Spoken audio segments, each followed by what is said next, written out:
Seiko has been on a mission this year to release new reissues from their vintage collection. So far, they have released the King Seiko 1969, the SNXS, the Navigator Timer GMT, and now they're releasing a cult favorite 5 Sports watch from the late 1960s. I'd like to introduce you to the Seiko Kamen Rider. If you're a vintage Seiko collector, then this new watch should be a familiar style. But if you're not, you probably had the same first impression I did, thinking this watch looks really cool. Seiko made hundreds of styles of these versatile sports divers in the 1960s and 70s, but this particular model has an additional claim to fame and what really fueled its cult following. From 1971 to 1973, the Japanese tokusatsu superhero TV series Kamen Rider featured the vintage Seiko reference 5126-8090 worn by the hero in the show. Seiko has very accurately recreated this 1970s inspired 5 Sports with only one minor change and releasing them in 2 dial variations, silver and black. The design is almost entirely unchanged from the original, including the retro Seiko 5 logo at 12 o'clock, the black day-date window, the red lollipop seconds hand, the period-correct 38.5mm case, and even the unique bracelet with its narrow, flat links. The only visual difference is the dial text. Whereas the original read Water 70 proof and 23 jewels below the blue sports logo at 6 o'clock, the reissue instead says automatic, 10 bar, and 24 jewels. The reason for these changes are the modern upgrade Seiko has made to the watch. It's now water resistant up to 100 meters and powered by the 4R36 modern movement. I do have some good news and bad news. The bad news is these are going to be released as a limited edition, but the good news, they are releasing 10,000 in each color. The silver is reference SRPL03 and the black is SRPL05.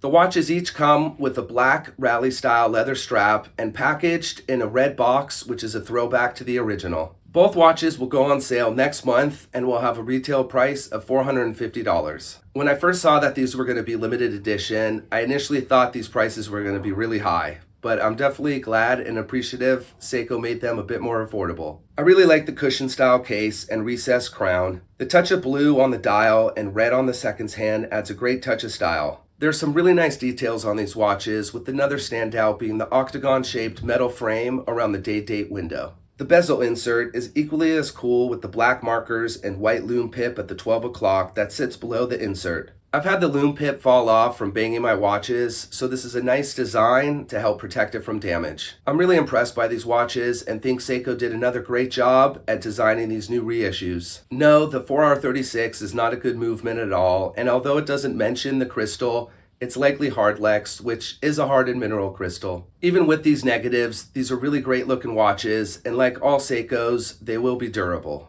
I have some time before deciding if I'm going to be picking these up or not since they get released next month, but I likely will be purchasing one. Are any of you also thinking of picking one up?